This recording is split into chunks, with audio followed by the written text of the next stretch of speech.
What is going on, you guys? Welcome back to the Battle of the Bands podcast. My name is Brandon Bowie. Now I'm Brandon Virgo. And Brandon, what are we talking about this week? All right, so like always, we have another battle going on today. Yep. For today's battle, we're going to sort of like alternative electronic rock, disco, I guess like EDM-ish. So for today's battle, I'll be representing Gorillaz, and I'll be battling Brandon as he's representing Daft Punk. Yeah. DAFFPUNC. That is not how you spell it, but okay. All right. But first and foremost, let's get into the news. Yeah, As always, our news of the week. All right. which is gonna be a month late by the time of uploading, but whatever. All right, This one's universal. So Brandon, you provided the news topic for today. So what do we have? So I was scrolling through Snapchat and I saw this article on this band called the Tramp Stamps. So the whole controversy around them was essentially that they're like this industry planted band for to say, and that everyone was ragging on them for that. And I was like a little bit intrigued on this. What's going on? We're having trouble loading this video. Oh, I'm still alive, so I think Okay. I'm still alive. Oh, you're good. All right. I think so. We good? You're good. You're good. Okay. Okay. So I was intrigued naturally by this just because of the subject matter. Mhm. Now, I looked further into the band. Not exactly a fan. And I'll get into Yeah. that in a second. Yeah, when you showed me their music, I was like, ugh, like So- I have to like cringe or wince like every time I listen to like a lyric or so. Yeah. So just to give you a little bit of background on the band, it's essentially a 3-piece, all-female, like feminist band, essentially. And that's cool. That's really dope. fine. I mean, the subject matter is not a problem for me. That Mhm. wasn't my problem. My problem was the lyric structure. Again, not the content matter, the lyric structure and the execution of the songs. Also, I just want to say we are live on Instagram right now on my main account, Mr. good B plug. Virgo. So whoever's on the live stream right now, feel free to ask questions in the comments and we'll try to answer them. Good plug. I'm usually the one that plugs it. I just want to make sure people realize. That's weird. You know how it usually says joined? Yeah, Well, it says began watching this live video for one specific person. of course it would be. Of course it would be him. You ever seen that? I've never seen that. No, I've never seen that.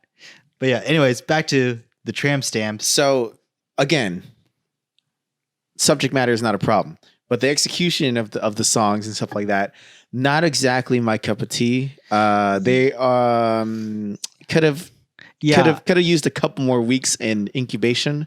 Honestly, it's like the lyrics. I mean, I get your message, right? You're talking about like how men take over like women's bodies, they take advantage of them, and it's true. It is an issue. Like men do suck. We suck.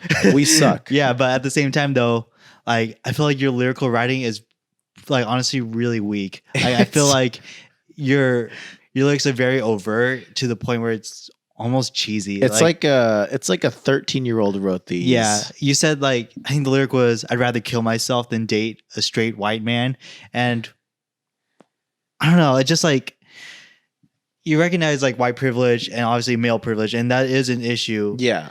But at the same time, I don't know. It's just kind of weird because like all three of these girls are white as well. Like I feel like there's a way yeah. as far as bringing up these topics, but I mean, you can do it in a song like this. Just execute it a little bit better. I feel like I don't know. Anyway, if you want to have an opinion on this, go check out the band Tramp Stamps. They're not my cup of tea. The important thing I wanted to talk about was that people were freaking out over the whole industry plant thing because there are 3 females who have already worked in the industry. I believe one of them was like a commercial songwriter for like a for health. One of them was like a producer or whatever, a mixer, and the other one was like an audio engineer or whatever. They met in a bar and they wrote a song about all the guys that they've like, all the shitty guys they've dated over the years and stuff like that. And they're starting to get all this traction and stuff. And I guess they're using their industry knowledge to get themselves ahead of the game and launch them. I see no problem in that. It's the game. It's just the game. It's the game. They worked hard to get where they're at, and they're using their pull that they've earned by earning their way in. Because one note is that there's not a lot of women like working in that industry. I feel it's dominated by white men. Yeah, that's true. But at the same time, though, like I do think there are a lot of female-friendly bands. You just had to search. You just had to dig for them. One of the bands that I discovered recently was called Meet Me at the Altar. They're really cool. They're also all female-fronted. So if you want to check out a female-fronted pop-punk band. Hold on. Yeah, Meet Me at the Altar. If you want to check out a female-fronted pop-punk band, definitely check them out. They're all females. They're also all people of color, too. So that's a really cool idea. You never really see a black pop punk band in the industry. It's really interesting. What do you feel about the whole like industry plant concept? I mean, people have their strategies. Honestly, like, yeah, it sucks because it kind of is like an easier way to get to get bigger, but at the same time, it's a smarter way of getting bigger. And at the end of the day, it's going to come down to whether if they're good or not, and if people are going to listen to them. If you look at their like to dislike ratio, which is staggering, Junior, throw up a graphic of their like to dislike ratio. It's bad. It's staggeringly bad. It's like Rebecca Black bad.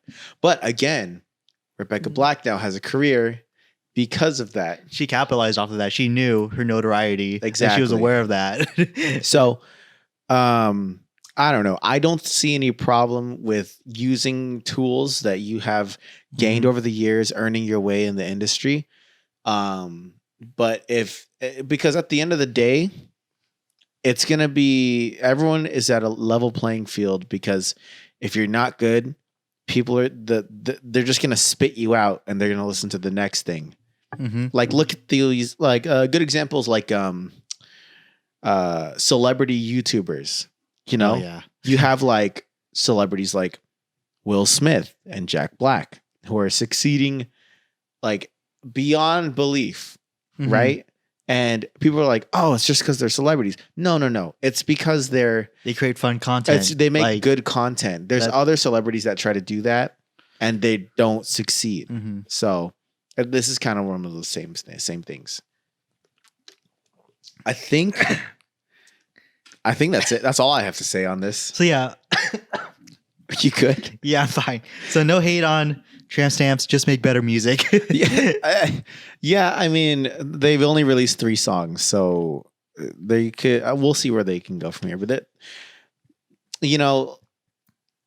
I feel like they have room to improve. There's always room for improvement. Yeah, so we'll see where they go from here. But moving on from there, is it time? Oh my God, are you okay? Is it time to battle? I feel like it's time to battle. So, again, we're talking about Daft Punk versus Gorillaz. As always, we try to do a breakdown of what we're going to talk about first. So, if you don't know, we break down our podcast generally by our Instagram polls, which if you don't participate in those, what are you doing? Yeah, go to our Instagram at Battle the Bands Podcast and participate. Because maybe if we get enough followers on there, we can stop using Brandon's personal account to go live. Honestly, it's super easy to vote. Just click on whichever one you think deserves to win in that category. It doesn't cost you anything. Yeah. Nothing. So yeah, the way it works is that well, first off, before we go into the battle, I think we give our own personal, honest opinions about the bands that we're discussing today. You okay? The comments. They talk about my coughing. No. Oh. Jermaine says, I think I see nutsack. Oh my god. Oh my god. I don't see anything, Jermaine. Jermaine, why are you making me look extra hard over here? Because you made Sublime lose. Look, I thought I was gonna win. If you don't know what we're talking about, go look at the last podcast. I thought it was a clear win, but then we made some excellent points, and you'll see what happens. And when you listen / watch it, anyways. But yeah, first off, what we do is that we give our honest opinions about the bands that we're going to discuss today. Then the next category is that we go through their album discography. You know, take a dive into each album and just like give our thoughts and opinions on it. You know, what are the highs and lows of their discography. Then we go over what it's like seeing them in concert, how's their stage presence, you know, how these people are on stage in concert, like how are they live. Mm-hmm. Then we go to controversies. We talk about the bad stuff. Right. Then we talk about their overall influence and impact on the music scene and just on society in general. And then lastly, we discuss who's better. Yeah. So we each have our own opinions because we're battling for a specific band, mm-hmm. but obviously we take into account your guys' polls. So go and vote. And it's just a fun participation thing. That's how Brandon got the amount of followers he does now. And that's kind of why this podcast exists. Yeah. So starting off, discography. Should we go Daft Punk or Gorillaz first? Let's go Daft Punk. All right. No. Oh, wait, we need to give our thoughts first. Yes. Sorry. Yeah. So, do you want to talk first about Gorillaz and Daft Punk? I'll go first. So, again, nothing but respect for both these guys. You know, I feel like this is a good battle because these are two artists that are in the kind of electronic fusion kind of genre. Obviously, two different executions. Daft Punk being more of the house, like electronic kind of sound with like real instruments and sampled stuff, whereas the Gorillaz are more of like the hip hop kind of genre blending. Yeah, genre blending kind of thing. More urban street kind of sound. Mm-hmm. Both influential, very influential. But I think this is gonna be a good battle. I mean, again, nothing but respect. Nothing but respect for both of these guys. For me, so when it comes to these two bands, I definitely prefer Gorillaz personally, but at the same time, I think both of these bands, for me personally, I have a hard time getting into them. Really? Yeah. Like, what? I get the appeal of both of them. I just don't think I'm the target demographic for them. Okay. Yeah. I see. I understand. So I know I'm not the biggest Gorillaz fan, but I'll do my best to defend them today. Okay. So yeah, I definitely prefer Gorillaz over Daft Punk. I just think that Daft Punk in general, I think their music gets repetitive. I think that's my main issue with them. Okay. We'll get into this. Yeah. We'll get into this with the discography. So should we start then with Daft Punk? Yeah, Daft Punk. Before we start, Daft Punk, just to give a little bit of backstory, they actually started out as a punk band. And, you know, they got a lot of backlash when they first started out. There's an article from a critic called them Daft Punkers who, like, whatever. Essentially, they took that criticism and made it their name for their electronic endeavor, and then started their career as Daft Punk. We have comments here. Jermaine said Daft Punk is more across the board. Punkers, hip hoppers, pop people, country, etc. Gorillaz is too avant-garde. And then Peggy, Kaylee's mom, says that she was listening to Daft Punk before they were on the radio. Oh wow, that's dope. They were they were getting played at underground like raves and stuff like that when they were a thing. So I mean, that's really cool. Yeah, that's really cool. It's really cool to see like getting to know a band before they're big. Yeah, you know? I mean, because if you listen to their first album, we'll get into that right now. When you listen to their first album, it makes sense. It makes sense that their music lands in a lot of clubs. It's very mixable. I think that was the main goal with their first album. I mean, it's house music, so it makes sense. So let's just hop into it. Should we go into Daft Punk first, since we're already on the topic? Yeah, let's do it. Okay, so Daft Punk. Let me pull up their discography here. So, to start off their career, like I said, they were a punk band. From there, they went to the name officially Daft Punk, with their first album in 1997 being Homework, which features Around the World. So this album, very good. Oh, and Alive. I mean, there's a lot of good songs on this. They started off pretty strong, like for their genre, like most prominently Around the World. Everyone knows that song. So, that's funny. There's a song called Phoenix on here. I'll get into that later. But it's not my favorite album of theirs, to be honest with you. It's very sampleable. It's very plain, very entry, like surface level. Very surface level entry kind of. It's their entry into the music world, and everyone needed to start somewhere. So I get it. So, sorry, I'm just reading the comments. So, for me, I would give this probably like a 6 out of 10. It's a good album, you know. It has a hit on there, being Around the World, and the sounds. It's very them, and you're gonna hear on here a lot of this one and the next album, Discovery. You're gonna hear the foundation for what is going to carry with them the rest of their career and in anything they work on. So you start to see their growth. Exactly. You kind of, it's very base level, but it's very on brand for them. Yeah, you can tell what direction they're going to go into. Exactly. Like, as a group. Meaning, like, it's the samples, you know, it's the electronic fusion with like real instruments kind of thing. Yeah. And I feel like it had more of a dancey kind of vibe at this point. Moving on forward. Oh, sorry. What would you give this album out of 10?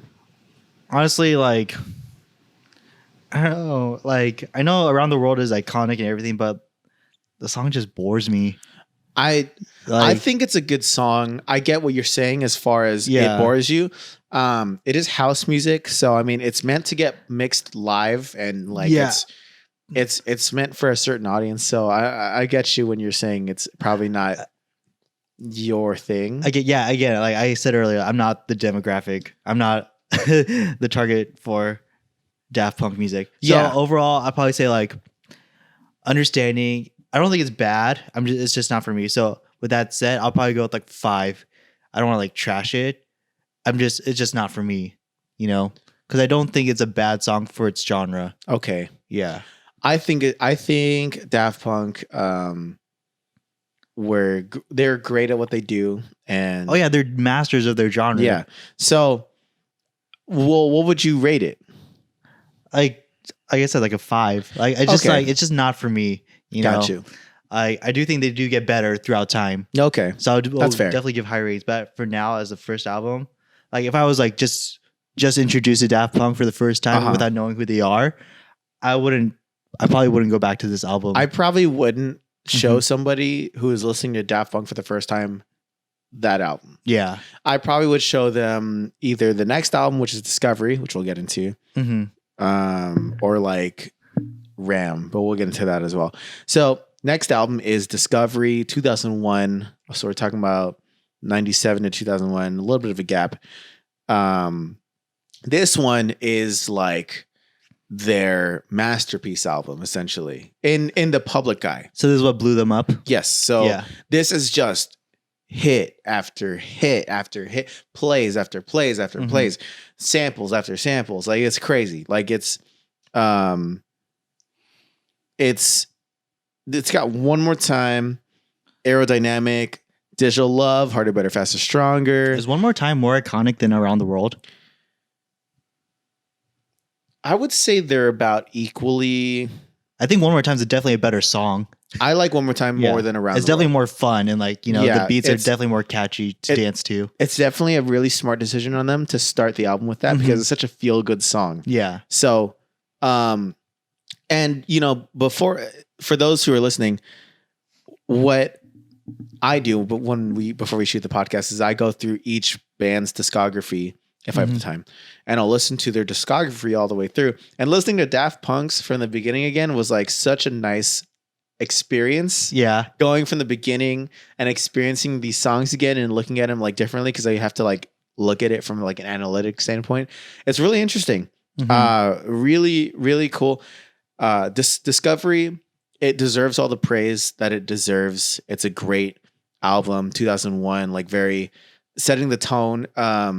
If you look at the music that came out during this time, I mean, there's some music, there's some like electronic music, but Daft Punk really like blazed a trail for people to listen and latch onto and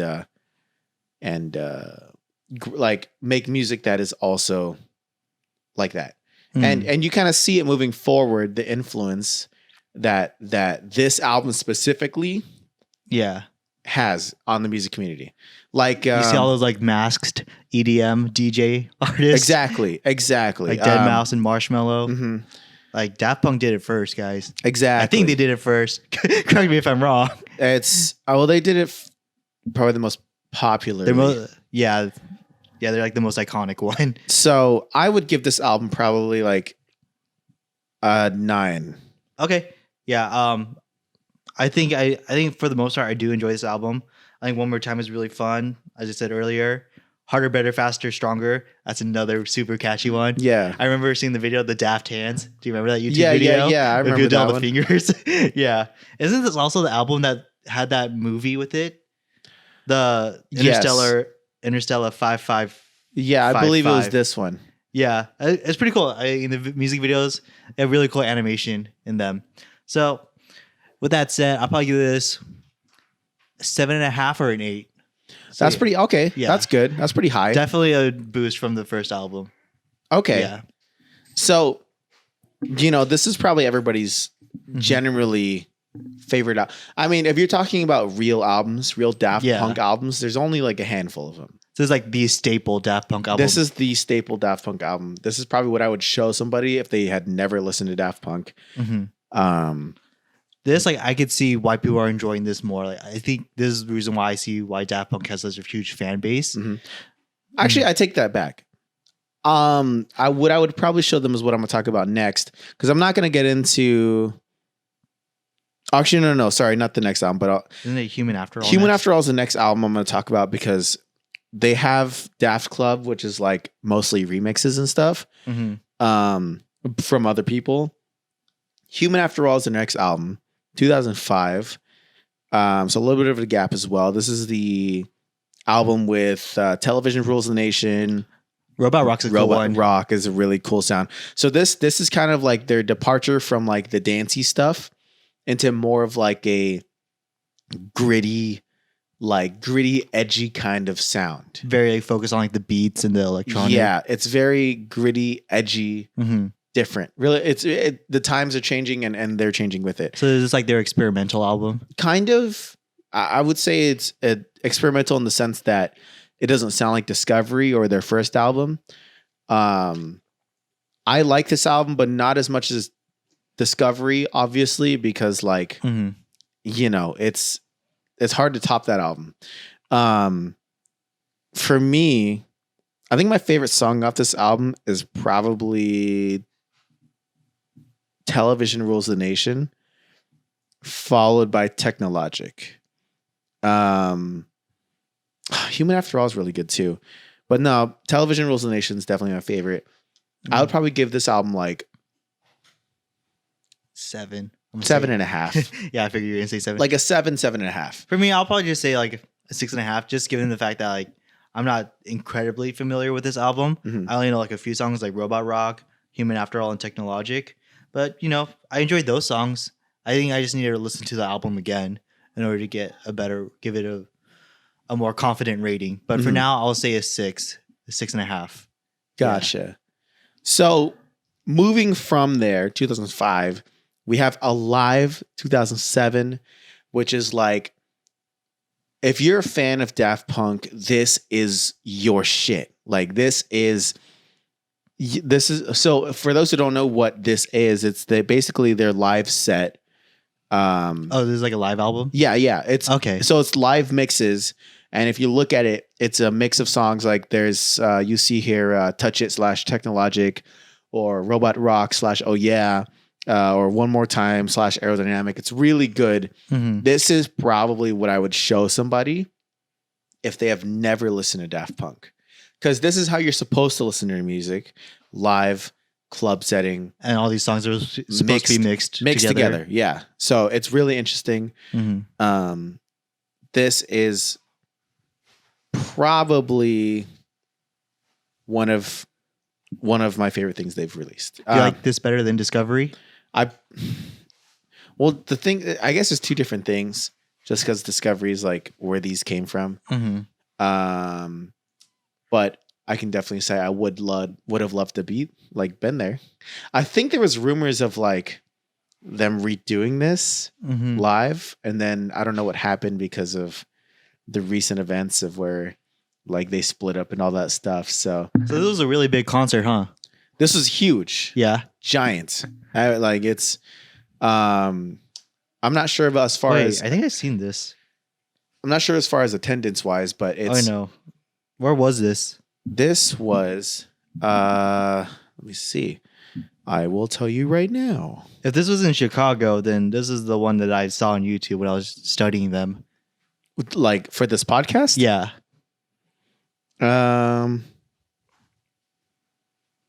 So Alive 2007. I believe this was in France or something. France? Yeah, it says Paris. Yes, Paris. Yeah. Okay. So this was Giants. And then if you listen to it, it's a great mix. It's like, yeah. So I would probably give. I'm gonna rate this. You don't have to rate this. Yeah, I'm not gonna give it. It's not a real album, but I'm gonna give this like an 8.5, 9. I would give it a 9. I would say it's on par with Discovery. Moving on from there, Tron Legacy, which is the sequel to the movie Tron from the 80s or 90s, 80s. I'm gonna say 80s. Hey, you guys want to meet our editor? Hey, Junior, come here. Show the people your face and tell them a little bit about yourself. Well, I mean, have they seen you in the Pop Punk episode? Oh, yeah. Hello, I'm Jose. I'm the editor. And I like enchiladas. I'm eating one right now. What kind? Well, she ordered chicken, but she thinks it might be pork. But Send it back. Drive back. Good either way. Back to you, Chad. All right. Thank you, Junior, for checking in with us. Okay, so Tron Legacy, the soundtrack, easily. Okay, so to put this in perspective, I saw this movie live. I saw this movie in theaters, probably when I was in middle school.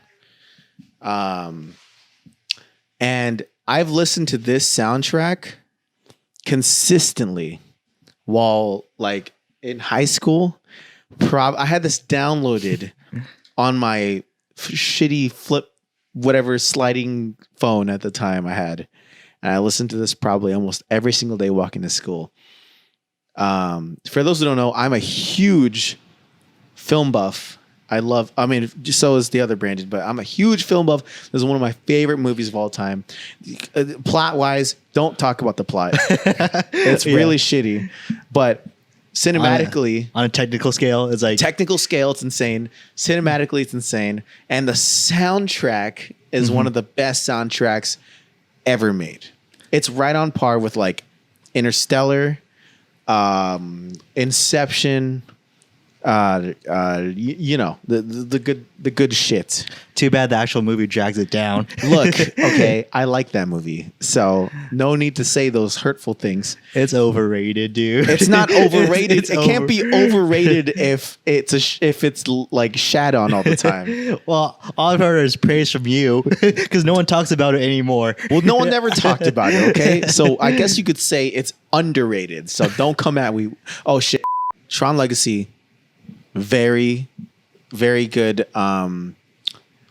Very good example of what happens when you have Daft Punk produce something for you, which they do a lot of. Which we're going to talk about. Which I'll talk more about when we get to the influence. But this is probably one of my favorite soundtracks of all time.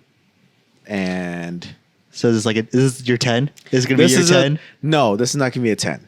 This is probably going to be like... Are none of these albums a 10 for you? No, one of them is a 10. Okay. One of them's a 10. This is like a 9. Is it like a 9.5? 9.5. 9.5, I would say.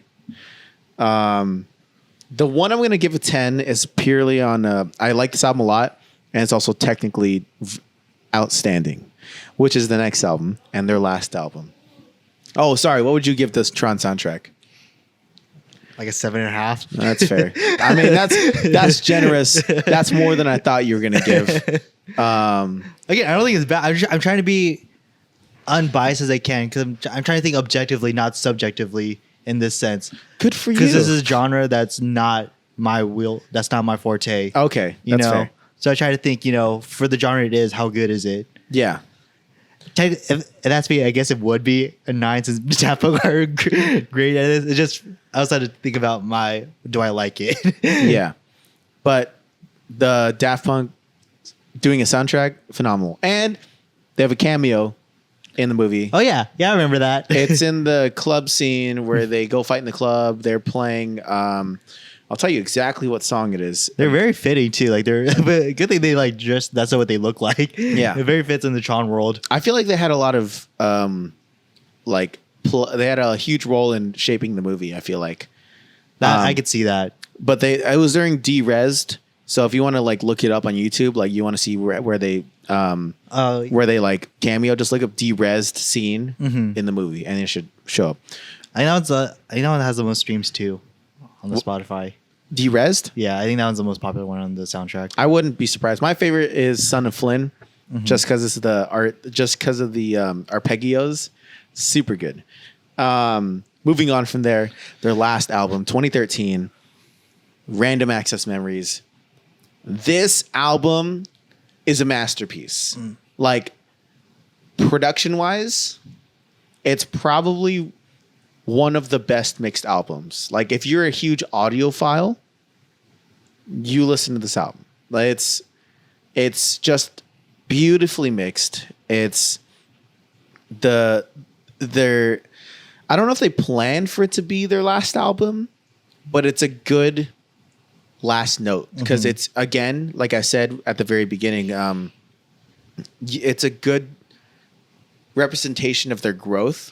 There's like their magnum opus, essentially, because you hear a lot of their early influence being the electronic mixed with the real instruments, but it's more of like a grown-up kind of sound. It's not gritty electronic like club scene kind of thing.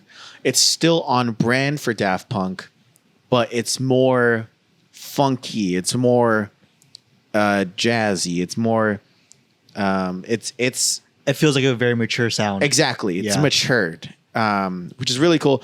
There's a myriad of features on this album, most notably Pharrell Williams on Get Lucky, which everybody has heard. It's like up there with like, what's that one song with by Justin Timberlake for the Trolls movie? Can't Stop the Feeling. Oh, and then there's also like Happy by Pharrell. I mean, Get Lucky, it's not a bad song, like, but it did get blown way off, like way overplayed. Yeah. I feel like, and with Daft Punk's music, I don't think their music, just for me personally, I don't think their music is the type that should be overplayed, given how like their sound is very. It's known to be repetitive. You know, as I don't think for me personally, that's a song that you shouldn't be constantly listening to because you will get tired of it eventually. I not gonna lie, I did just because it was played everywhere. Like if you were on one station, odds are it was playing and you flipped to another station, odds are it was playing again on that station. Julian Casablancas from The Strokes also was on this album with Instant Icon. Crush. Yeah. Huge icon. I think this is when he finally got cleaned up. This is like the beginning of when he got cleaned up and like was like giving a shit about his life and his kids and stuff. So really cool song. It's not typically what you hear from Julian Casablancas because it's like it's like auto-tuned like that. Very heck out of it. Auto-tuned. It works for the song just because it's like that's how Daft Punk does their like that's just their vocals. sound. Yeah, it's just their sound. Doing It Right, featuring Panda Bear, very cool sound. It's very electronic harmonizy. But it's really interesting because this album, like I said, was very beautifully mixed. It's like a staple mixed album. I mean, you don't expect any less just because that is what Daft Punk is good at, is producing records. But if you listen to the last song, which is Contact, it just digresses into this huge raw mess of a sound. It's like gritty, resi, like it's just a wall of white sound essentially at one point, and then it just stops. So I don't know if that's like a artistic thing where they're trying to say something, but it's a cool departure, I guess, because the whole album is like immaculate, clean, and then it goes to that, and then it just ends, and that was their last thing they ever made. But was this like their? It's weird because I feel like this was kind of like their comeback. Because I feel like it's weird because the Tron Legacy wasn't that far off, but at the same time, I felt like they're kind of asleep for a while. Well, Daft Punk. I mean, I wouldn't count Tron Legacy as like a real album. It's a soundtrack, but so if you're talking about a real album, the last time they made an album was 2005. I mean, Alive also you can't count that as a real album because it's a live mix. To 2005 to 2013 to 2013, quite a big of a gap. And you hear the maturity there. But Random Access Memories, I give this a 10. I'll give this an 8. Okay, that's fair. I actually want this album. I'll say 8.5. I want this record on vinyl. I don't have it yet. I know there's a huge box set that came out with this. It's like gigantic, like this big. For those listening on Spotify, just try to imagine how far apart my hands are. But yeah, and it came with like everything, like t-shirts and like a bunch of different, like a book with them making the album and stuff like that. It seems like they kind of knew that this was going to be their last album. I feel like it because even though they didn't officially break up until this year. Are they considered breaking up or just retired? I guess retired. Okay. Because it wasn't a bad split. It was like an end of an era, essentially. And they made it very clear because it's everywhere. It's like an event, essentially. But very good album. Very good album. If you have good speakers or headphones and you haven't listened to that album, listen to it. There's like layers upon layers upon layers of like goodness in there. All right, so is it time for the roller coaster? Oh shoot, roller coaster. Sorry, how could I forget? All right, so we'll start off with homework. Homework. You're coasting out of the station. Coasting. You're just staying there, right? Discovery. You just you launch. You it's like you're on accelerator at Knott's Berry Farm or Superman at Six Flags or whatever. You just launch up. And then you get to the top of the hill. So with Human After All. Human After All is kind of a dip a little bit. You kind of go down this small hill. You kind of level out with Tron Legacy. You kind of just stay there, I feel like. Because it's not really, because there's a whole bunch of nothing. Then Random Access Memories You go back up a little bit, and then the ride just stops. So like, but it's higher than Discovery, right? Or would you just put it on the same level? I would put Since you put Discovery at a 9 and this at a 10. It's a little bit higher than Discovery, I feel like. Okay. For me personally, I like Random Access Memories more than Discovery, but that's just me. I get it if people feel like Discovery is the superior album. Because like it is Daft Punk. We wouldn't have Daft Punk to the extent of what it is without Discovery. So, Random Access Memories a little bit higher than Discovery. What about you? Honestly, for the most part, I'll probably say the same. The only difference I would say is that I'll probably put Discovery maybe higher than Random Access Memories. That's fair. Maybe if not, they're on the same level. Yeah. Because I think it was really interesting, all the collaborations that they did on this album. Yeah, given that like I freaking love Julian Casablancas. And Pharrell Williams is cool. He's a really cool producer. So yeah, pretty much the same thing. So up, down, up. Okay, so should we talk about Gorillaz? All right. So Gorillaz, for those that don't know, Gorillaz is fronted by Damon Albarn, who is the lead singer of the Britpop band Blur. So it's pretty cool seeing how vastly different these two bands and musical styles are. For those that don't know Gorillaz that well, they do a genre blending of like alternative rock mixed with hip hop, electronic music. It really is interesting. I think that it's definitely a genre that I think eventually maybe I'll grow into, but for the moment, it's pretty hit or miss with me, honestly. Okay. So is there a reason? I just think I think personally for me, I think it's the beats and like the musicality, the instrumentals. Okay. It's just something that doesn't fully grasp me, that doesn't keep my attention, That's fair. So given that, I guess we start off with oh god, okay. Their very first album, which is their self-titled Gorillaz. Okay.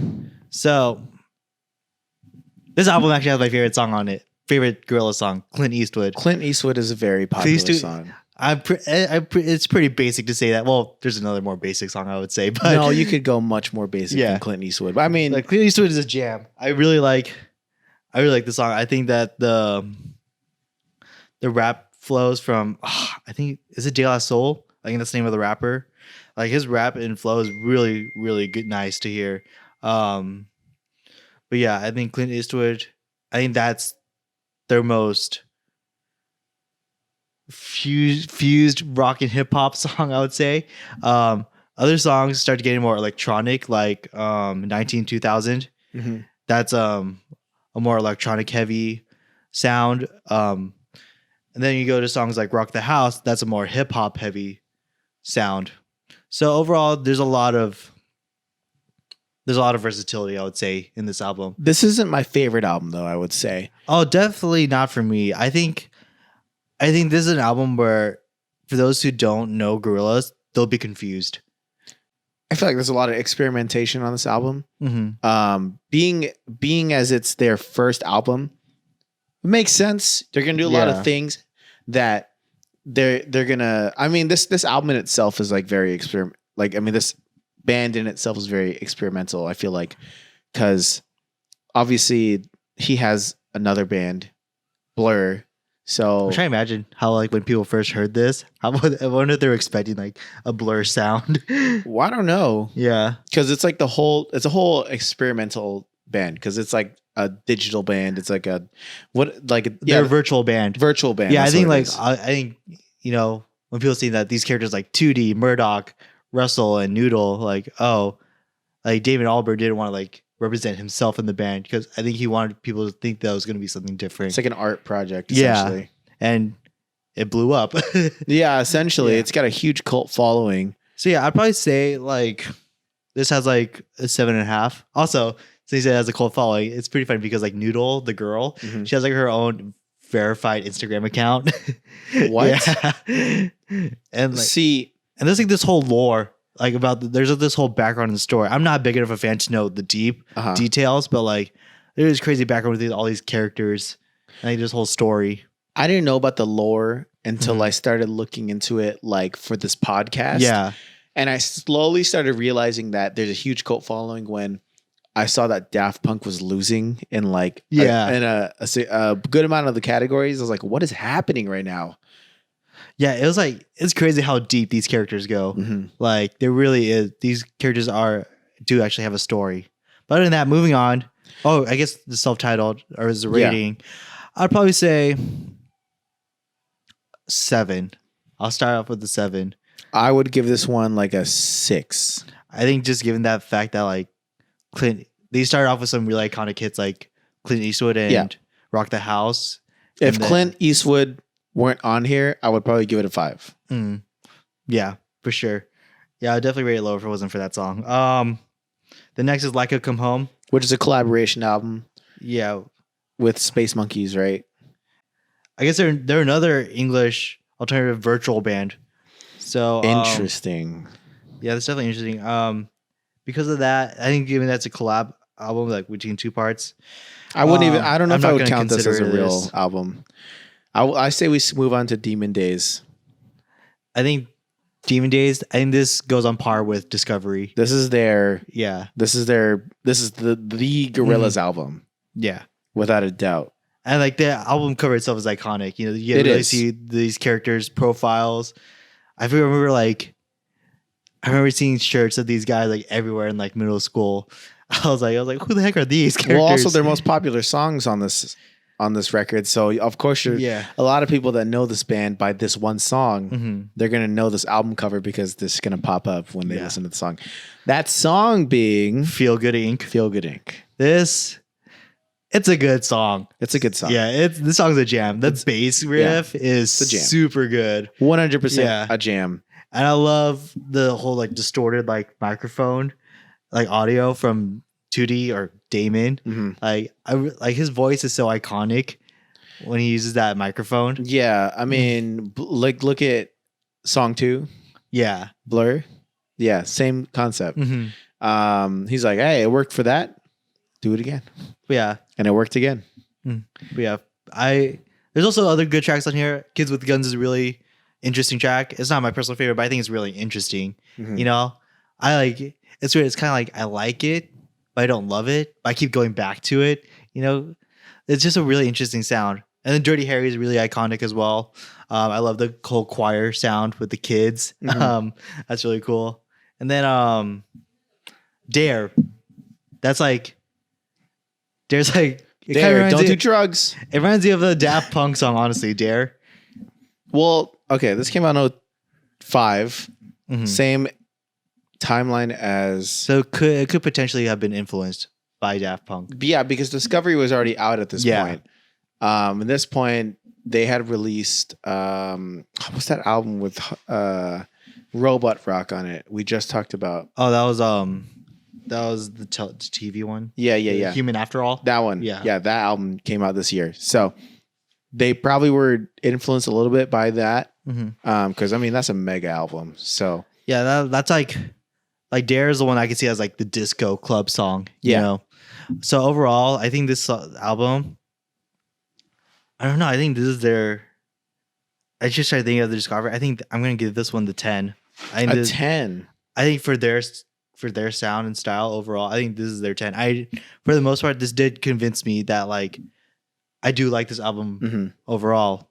So yeah, I think given that I was able to win me over, I'm gonna give it the 10. Just giving all those, criteria based on like what I put into it, the thought process.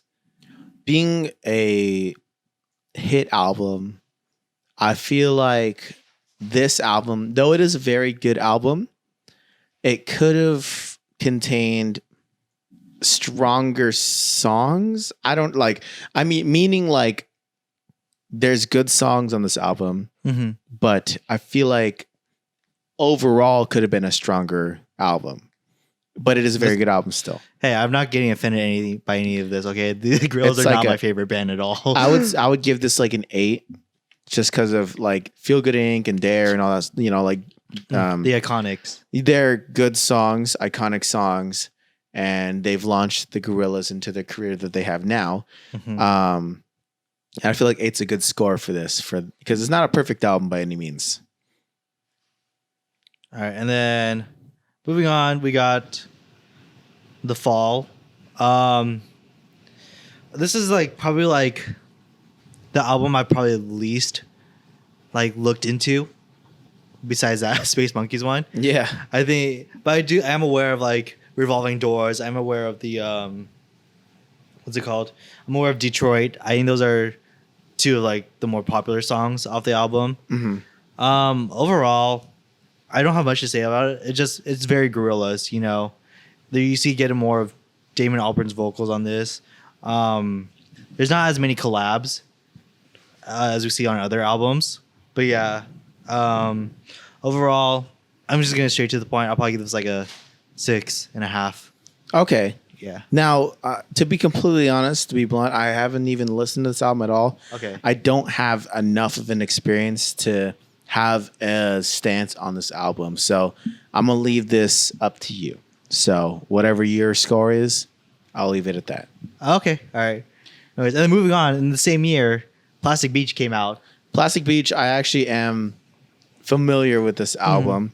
On Melancholy Hill, obviously, is a very good song, very popular. I think this is like a concept album from what I remember. Well, the name Plastic Beach in itself, with that like That album cover. Yeah. I wish that place existed. You know, I want to see what that looks like in real life. I bet you there's someone that's gonna make it.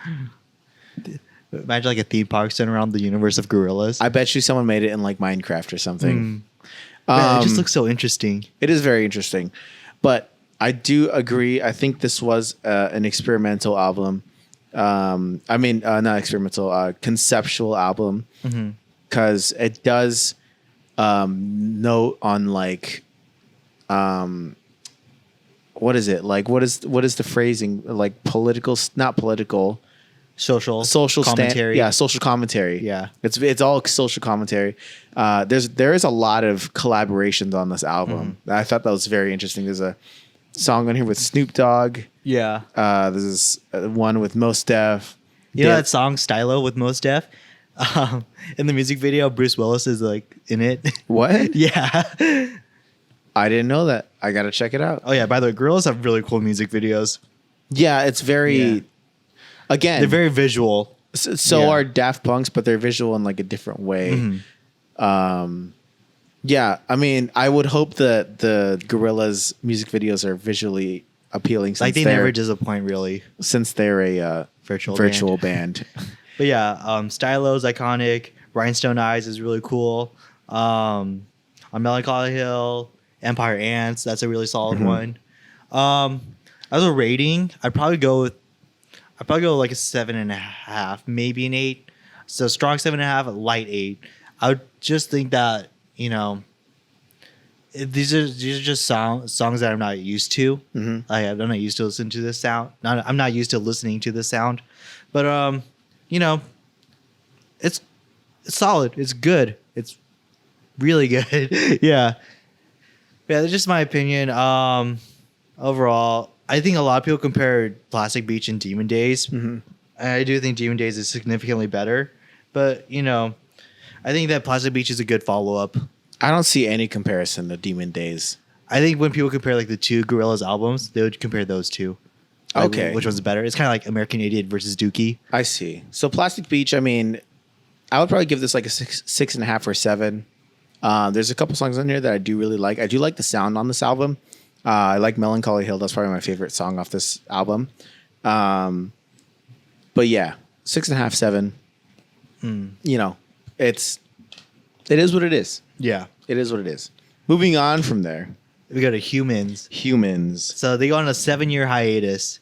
Like this is like I guess this is like the equivalent to Random Access Memories. Exactly, yeah. And there are a ton of songs. Although I'm looking at the deluxe version, so I'm not sure what songs were not included on there. Almost all of these songs have a collab or feature. There's a lot of parentheses on the screen here as I'm looking. The one that I've listened to the most was Ascension. Oh, really? I like that song a lot. Yeah, Vince Staples is a really cool rapper artist. You guys aren't aware of him yet. I always, do you know, there's like a big, like, what is the right word? Where like there's a break in the song. A pause, like, Yeah, you know how there's a big break in that song? yeah. Yeah, I always try to like time it to like to sing along. I'm like kind of like 1, 2, 3, 4, 1, 2, 3, and I always get it wrong every single time. But very cool song. I think for me, my favorite is probably gonna be their lead single, Saturn's Bars. I feel like there's a really cool reggae sound to it. Yeah. And the music video was super trippy. When I was watching it, I was like, whoa, what's going on? But yeah, I think that was my favorite. I think also the I don't know, the beats are like just like it's like very it's super catchy. I don't know, it's just super weird and bizarre, but I love it, you know? I keep going back to that song. Also, shout out to, like you said, Ascension, and then I also really like Andromeda. And That's a good one too. Yeah, Andromeda is super chill, and then We Got the Powers is super fun. But yeah, and then wait, there's another one that I really like on this one. She's My Caller. Yeah, that's a really, really interesting one. It's very groovy. Yeah, overall, this is a very solid album. I would say this charts higher for me than Plastic Beach. Just I like this album a lot. Yeah. Definitely shows the evolution of the Gorillaz being who they are, meaning they stuck to kind of their sound. They had a lot of features on here. There's a lot of samples in that Gorilla sound, but it's like matured. Yeah. It's matured, which is really cool. I think as a rating, I'd probably say like I'd say a strong 8, light 8.5. Okay. I'll say that for this. Because I think given that it was like a pretty big hiatus, I don't think the album disappointed anyone who's a Gorillaz fan. You know? I would probably rate this like a 7.5 or an 8. That, you know, keep in mind I rated Demon Days an 8. So it's pretty on par with that. I would say it's pretty on par. Quality wise. Anything going on live so far? Not particularly. Okay, just some joke comments. And that's about it. Nick said, "You guys rock." Thank you, Nick. Yeah. Well, anyways, now going back to now. It's weird, interesting. Like after their comeback with Humans, like they're going back into making music continuously. Like they don't take big breaks. No. Like they came like right after Humans came out, a year later, another album. Yeah. Yeah. So and now we're on to the now. I think this one has actually like one of my like top 5 favorite Gorillaz songs, which is Humility. I think Humility is just super calming and relaxing to listen to. It was probably like one of my favorite songs that came out in 2018. And again, Snoop Dogg featured on another track. There's a lot of repeat offenders, not offenders, but you know, a lot of repeat people featuring on his tracks, as I've noticed. I think maybe it just has to do with the fact that Damon Albarn is like a highly respected artist, maybe. And like, I didn't realize how highly respected he was until I started looking into this band. He is, as I've seen, there's a cult following with him as well. Kind of like a Noel Gallagher kind of thing going on. But yeah, the now, I've only listened to a couple songs of this album. I do like the sound, very interesting. I don't like it as much as Humans. I think they tried to tone it down after Humans. They like wanted to like take a step back and just like kind of like, you know, just like keep it chill, just go with the flow. Yeah. So what would you give this? I think it was definitely a step down from Humans, but I don't think it was like a significant drop. So given that I gave Humans an 8, light 8.5, I'll give this one a strong 7.5, and just sticking at a 7.5. I would say this album is about a 6, which is what I gave Gorillaz, I believe. You gave their debut album that. I didn't rate The Fall. So yeah, I gave Gorillaz a 6. I would say this is right on par with Gorillaz. Just because I've only heard a couple of the songs, and the other songs that I've kind of skimmed through, kind of thing. It's 6. There's a good few songs in there that are really good. And the rest are kind of like forgettable, in my opinion. And then, would you count this last one as an album? Yeah, Song Machine Season 1. I think it's really interesting. I'm trying to think. They have a song with Robert Smith. Yeah, they do. They also got a song with St. Vincent. St. Vincent's a dope artist. Dude, Schoolboy Q, Elton John. What the hell? Yeah. I'm gonna be honest, I haven't even listened to this album. I was not even aware this album existed until today. Oh, really? Yeah. I've been it's been on my radar. I haven't listened to it fully, but there's this one song that I freaking think is just awesome. Momentary Bliss. That's a super fun track. Other than that, I think the song with St. Vincent is really cool as well. Chalk Tablet Towers. And the Pink Phantom's nice. Wasn't, it's cool that Elton John collabed with Gorillaz, but that is such an insane collab that like you wouldn't expect. Who would expect Elton John to collaborate with a virtual band? With a virtual band. Then again, it is Elton John. Did they give him a virtual character? He's animated. That's pretty awesome. Yeah, in the video. I mean, Elton John did collaborate with Fall Out Boy, so Elton John just seems like he's down to do anything. Yeah, I think so too. I mean, he is at the point in his career where he can basically do whatever he wants. But yeah, man, I haven't listened to this album, like I said. So, what would you rate this album? From what I've listened to, it's pretty solid so far. I think it's definitely stays true to the Gorillaz song sound, while also opening up to a lot of collabs with a lot of artists. I'll probably say it's just like a 7, solid 7. So with that said, now moving on to the roller coaster of their career. Okay. So you start off with they're self-titled. You're coasting. I'll say, you know what? I'll give that a slight incline. So you start off rising pretty high, and then you go on to Demon Days, and then your slope is just like super slanted. So yeah, they kind of just skyrocketed their career. Mm-hmm. Then we move on to, shoot. I don't know. I'm having a total brain fart right now this episode. As you can tell, I'm super passionate about these guys. Then you go to the Fall, which is a pretty significant drop. So I was like, then you go Plastic Beach. You rise a little bit, but just not quite as high as Demon Days. Then you go to Humans, and that really goes up high, almost on par with Demon Days. Then you go back a little dip to the Now, and then you take another little dip to the Song Machine. So it's honestly a pretty weird roller coaster, if you ask me. But yeah, I'd probably say once the roller coaster ends, you're back on par with the self-titled. Okay, yeah, that's fair. I would probably agree with everything you had to say there. Mm-hmm. Yeah. So, who do you think had a more prominent discography?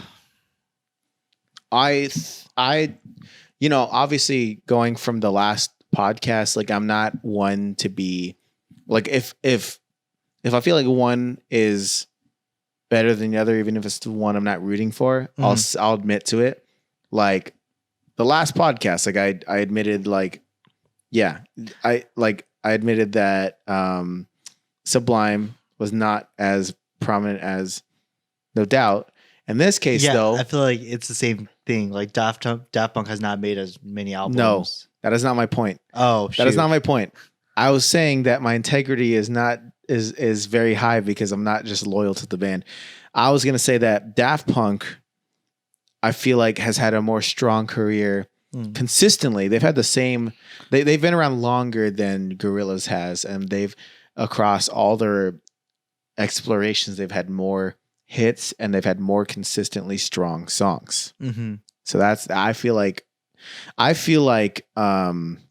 Daft Punk takes this one for sure, for me anyways. I'm still on the fence about this, but I just feel like, I do feel like Gorillaz have been like, you know, constantly been working the other time. Also, while also juggling with Damon Albarn's Blur. So overall, it's just a toss up. It's just hard because I feel like, you know,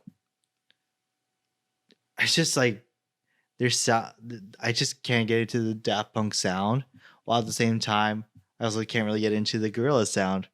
So I guess I'll just take your word for it and say the Daft Punk sound is better. The audience did not agree with that, though. I think the reason why. Oh, here, just say the percentage first. The Gorillaz won to Daft Punk. It was 67-33. I think the main argument for that, though, is just that Gorillaz have been consistently working.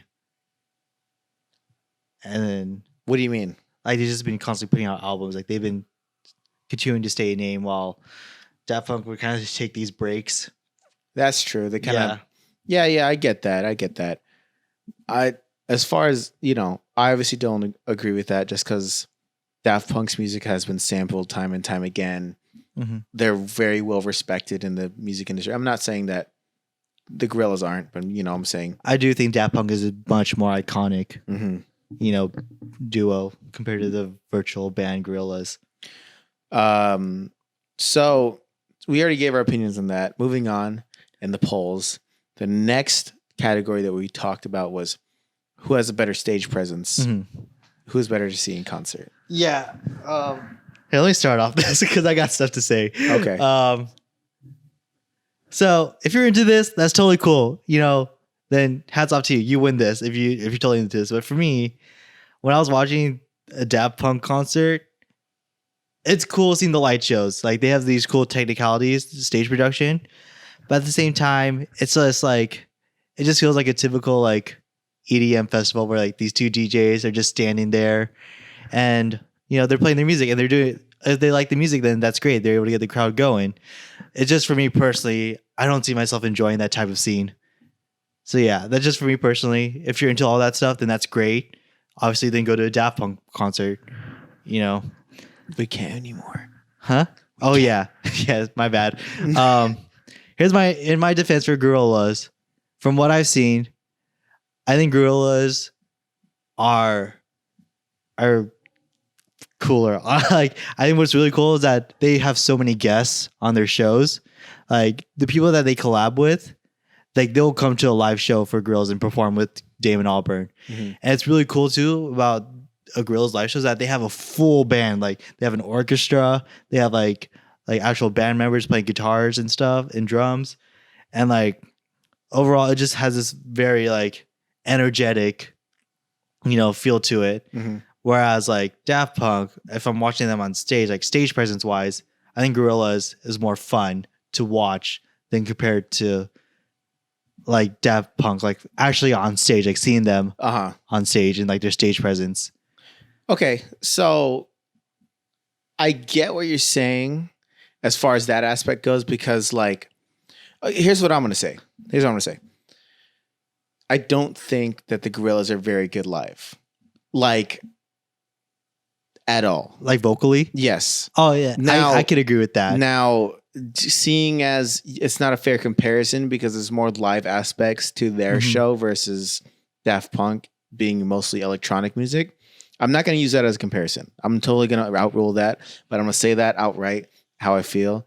I think the Gorillaz are really, really not good live, like execution wise. But that being said, I get what you're saying. The live aspect to it with the instruments and the showmanship and stuff like that. It's super interesting.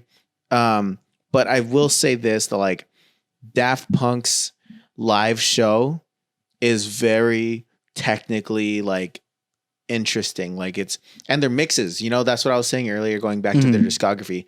If you just listen to a live 2007, it's a master mix live show, and you can tell they work on their craft, and their stage technicians are amazing, and I get you because you're coming from the world of guitars and you're coming from the world of jumping and jumping on stage and doing all this stuff with like real people and stuff like that.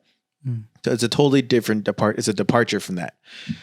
But seeing as Daft Punk in their field, Daft Punk are masters of what they do. I feel like also too, like if you're going to Daft Punk, that's what you should expect from a Daft Punk show, you know. And then it's just like, you know, I just like seeing, you know, bands interact and engage with fans, and I don't feel like you get to really see that in a Daft Punk because like they're not gonna like really get off from their like podium or whatever they're standing on because that's their thing though. Like they want to stay like mysterious, you know. So they don't really talk. Whereas one EDM artist I do appreciate though for having a really impressive live show is Deadmau5.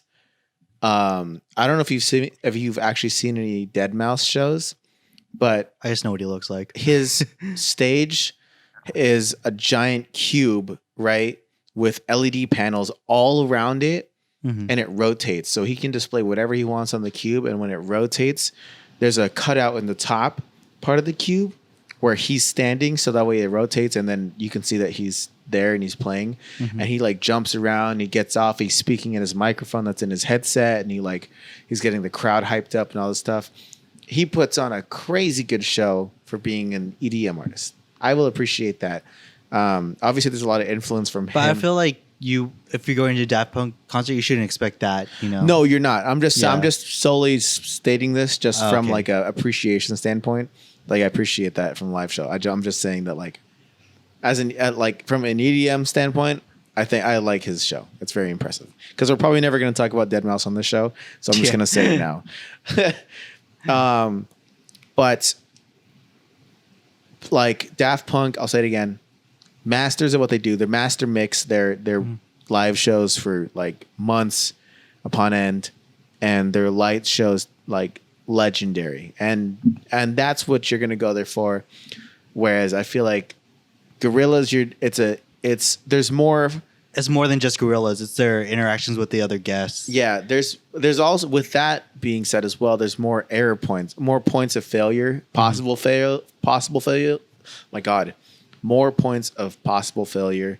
So there's like a sense of like you don't know what you might get, and that goes into the whole execution thing. Saying like, for me, anyways, I don't think that they can execute consistently enough.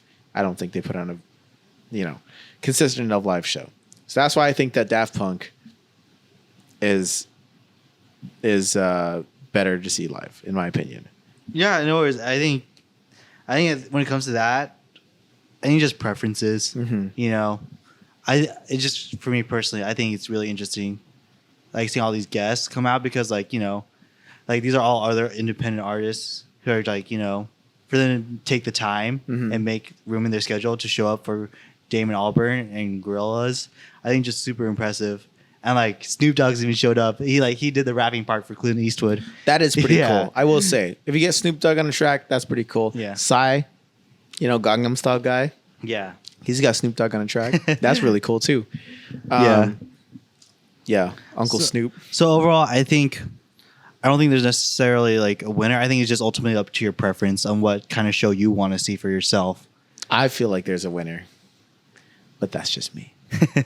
So, yeah, the polls, the audience, there's a very clear winner. Yeah. Gorillaz lost.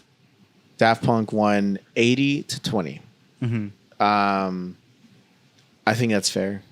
Like I said in the points I just made. But moving on, who is more controversial? Just to put this out there, the audience said Gorillaz were 65-35. Yeah. We're gonna be honest. We're not that aware of like the controversy regarding specifically these two bands. I feel like the reason why people think he's more controversial is because he is way more vocal about his opinions. He's a very opinionated person. He will just say however he's feeling, whereas Daft Punk can't do that. I just try to think like, how does that really affect Gorillaz or just more of Damon Albarn as a person? Well, he is the band essentially. I'm just trying to think, because like, does that affect Blur as well? It's just hard. It's just kind of like, I would say it also affects Blur as well. Mm. Because, I mean, he is the front man of the band, and you do represent the band in that fact. Mm. So, like, if Billy Joe, I don't know, breaks a guitar on stage and freaks out about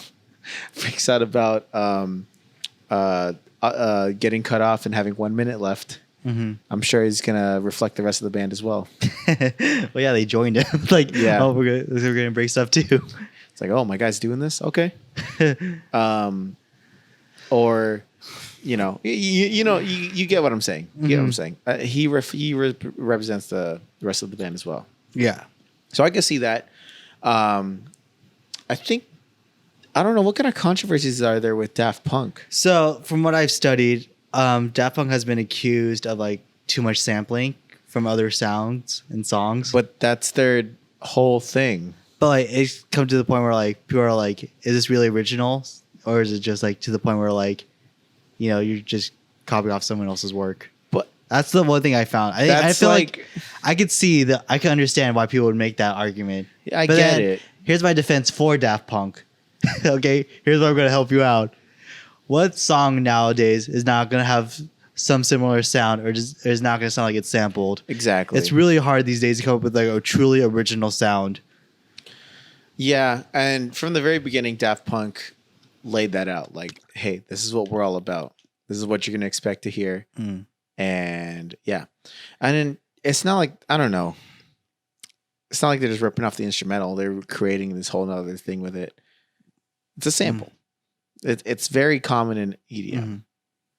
Yeah. And then I guess otherwise, controversy, just for me personally, I think the music gets too repetitive. Yeah. I feel like that's could be understandable. I feel like that's a preference rather than a controversy. But I feel like it's understandable. It is understandable. For a lot of people.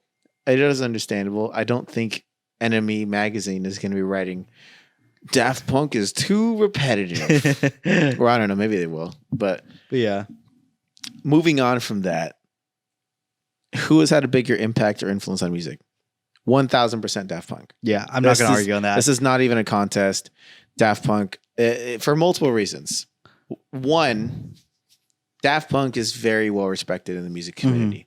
And the fact that not only because their songs were so iconic and that they're masters of what they do, but they also produce other people's records. I have a list of a couple of everyone they've worked with. I'll just list a couple artists off that they've produced their records for. The band Phoenix, they've produced a few of their things actually, which is why I said when we were going through the albums that like it was kind of funny they had a song called Phoenix when they produced their music. Arcade Fire, remember them? They produced their stuff. They've also produced The Weeknd's stuff as well. Not only just Starboy, which is recently them, but I Feel It Coming. Guy Manuel has just himself has produced one of The Weeknd's one of his previous albums. Let's see. They've also worked with Franz Ferdinand on Take Me Out. Oh, that's cool. Yeah. Yeah. They've worked with the Teriyaki Boys. They've worked with Nerd. They've worked with Kanye, Pharrell. Yeah, Harder, Better, Faster, Stronger. Parcels. Have you heard of Parcels? Yeah. Dude, whoever's listening, if you haven't listened to Parcels, go listen to Parcels. It's so good. Oh my God. Tied Up Right Now, super good. So yeah, obviously Daft Punk. I'm gonna agree. Daft Punk is more iconic. My argument for Gorillaz would be that just the fact that they do a lot of collaborations with a lot of people, so they're highly respected. Yeah. And I know they've done like collaborations with huge artists like Snoop Dogg and Elton John, I said earlier. But they do, I feel like for the most part though, what they're doing is their collaborations are mostly with a lot of rising artists. I feel like what they're doing is helping them make these artists a name. I feel like it's really, admirable and really respectable for Gorillaz to do. So in that sense, I feel like because like the collaborations that Daft Punk did, most of those names are like already big names, Right. so I feel like what Gorillaz is doing is very helpful for these artists. Same concept, two ends of the spectrum, though. Yeah. Yeah, I mean, I'm not taking anything away from the Gorillaz. They're very respected in what they This do. is the only argument that I could make for like in this category. They're very well respected in what they do, as I've seen in the polls here, and in just culture in general. There's a huge fandom behind them, and there's a fandom for a reason. But Daft Punk wins this without a doubt. Yeah, 1000%. This leads into the question of who is the better band overall. I feel like Daft Punk is. Should we lead off with the poll, or should we? Well, I think we should say our final remarks first. So, Daft Punk, in my opinion, I feel like is the better band just because they've had a more prominent career, very well respected, influential. They've did their time. They know it's like a very, like, they know who they are, and it shows in their like producing stuff and like just overall in every facet of their career, very strong. Whereas Gorillaz, they had albums that didn't really have as many hits, or they've had times where their like live shows weren't as strong or anything like that. You don't really hear anything stuff like that with Daft Punk. It's just very consistently good. So that's why I feel like they're the better band. Yeah, I agree. Okay, no, I'm not just kidding. Well, I know I'm defending Gorillaz, and I do feel like in this sense, given how iconic Daft Punk is, I feel like this was an uphill battle for me. The last remark I could say is just ultimately, Gorillaz have been, consistently working and putting out work. And I feel like, with Daft Punk, my problem with them is just basically their sound being repetitive. I do think that Gorillaz are a more versatile band in that sense. Sonically, even though it might be hit or miss with me, I do appreciate the different sounds that they go for, whether it's like psychedelic, lo-fi, hip hop, alternative rock, electronic rock. I just think that they were more ambitious in sound compared to Daft Punk, and I feel like also with all the collaborations that they have with all these other artists, I feel like it's super commendable and super admirable. So those are just my final remarks on why I think Gorillaz might win this battle, but who knows? Well, what does the audience think? What do the polls say? The audience, who is wrong, they think that Gorillaz won 65-35. That's staggering. Yeah, I mean, but then again, I did put them up in the 2000s Battle of the Bands tournament, and Gorillaz did beat them again. So I guess for a rematch, Gorillaz still won. I don't know. I think just maybe the fact that my followers are more rock based, and Gorillaz is, I guess, in a sense, a more rock band. Yeah. So I think that's the main reason why. Yeah, I mean, I don't agree with this, but of course, I have to respect their opinions, no matter how wrong it is. No matter how wrong it is. But yeah, so I obviously think that Daft Punk is more influential, a more strong band. And yeah, I'm struggling right now. I'm trying to pull up the next segment, but I'll just do it on here. Oh, I also think that just another argument for Gorillaz, I feel like they really brought a new definition to alternative rock in the 2000s and what alternative means in general. So yeah, there's that. What was your... I think that Gorillaz brought a new definition to alternative rock and alternative in general. I would agree with that. Yeah. I would agree with that. It's a very different thing. And again, two different sides of the coin. Two different sides of the coin in that they're both electronic bands that do fusion stuff. Mm-hmm. Gorillaz are more street, urban fusion, kind of hip hop, kind of rock kind of thing. And Daft Punk's more Daft Punk was more electronic, technological, you know. jazzy, funky kind of thing. Yeah, two different sides of the coin, but very high note. I would say this is like a Sacagawea dollar coin. Two sides of that coin. We have some questions, Brandon. Wait, we only have one question. Who won? I mean, I do think you came up with the stronger arguments for Daft Punk. Yes, I got one. Out of how many? Out of 5. I got one. Yeah, I'll take the L on this one. That's fine. I have to win at some point. Does this feel like a satisfying win? Yes. Okay, that's all that matters. Yeah. I was gonna spray paint our trophy, but I didn't have time to. But I'm just gonna hold it here, Junior. Put in a trophy right there. Yep. Just look at it, Brandon. I guess you technically win the first golden trophy. Yeah. Do you like it? I think it looks nice. It's really cool, right? Yeah. And ready, Junior? And it's gone now.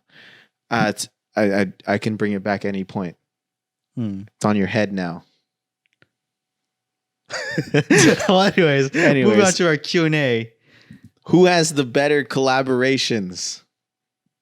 Gorillaz. I think. Let me think about. Sure, this might one, be actually. like. It's the quantity. There's more. There's more collaborations. I feel like. Let me see. Yeah. Okay. I'll give you that one. Yeah. I'll give you that one. There's more collaborations. They tried more. Daft Punk. They've had no very notable collaborations. Yeah, like there's significant names, but like Gorillaz was able to do that too with Snoop Dogg and Elton John. Anyways, thank you guys for watching the Battle of the Bands podcast. I hope you are sticking around. If you still stuck around at this point, I love you. Yeah, and thank you guys for checking us out. And I don't deserve you, but we have you. If you guys want to see more stuff from us, go ahead and follow us on all the things. The things. All the things. We're on Instagram, Twitter, Patreon, Spotify, YouTube, Anchor.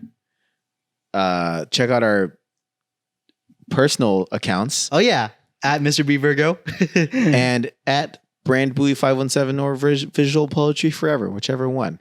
If you want to feel like you know me, just add me on my personal account, Brand Bowie 517. But thank you to Anchor for sponsoring this podcast. As always, thank you for letting us buy Little Caesars pizza worth amount of food. Next time we'll buy ice cream. Yeah. Brandon, you got any last comments before we have to go? Let us know your thoughts. Who do you think won? I know we said personally that Brandon won, but if you think I won, that'd be dope. Then go I to might the disagree Instagram. with you, but go to the Instagram and yell at us in our comments. If not, DM us or make your own podcast and yell at us there. Oh yeah, if you want to participate in these battles, like I said, I'm not the most passionate fan of these bands, but if you are a passionate if you are a passionate fan of a certain band, DM us, contact us.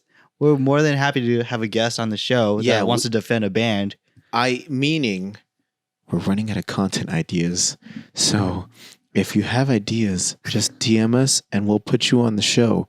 All you need to do is have the ability to speak and we'll put you on.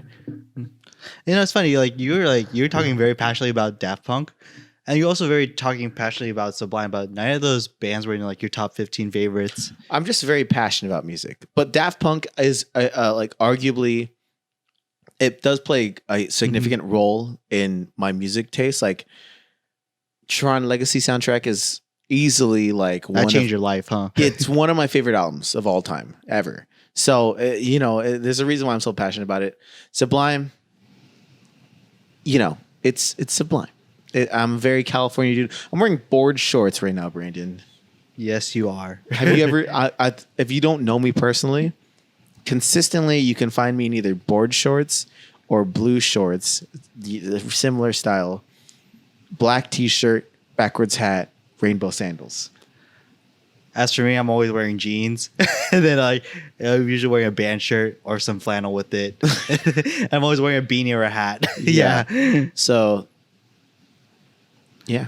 I guess that concludes our episode. Thank you, guys. Do you have anything to say? Just throw it up on the screen, buddy. It was a tough battle, but if I had to pick one, I'd say Brandon won. Well, anyways, thank you guys once again for checking us out. And for those who tuned into the live stream on Instagram, thank you. That's all I have to say. I guess we'll see you guys next time. Bye-bye. Bye. Woo.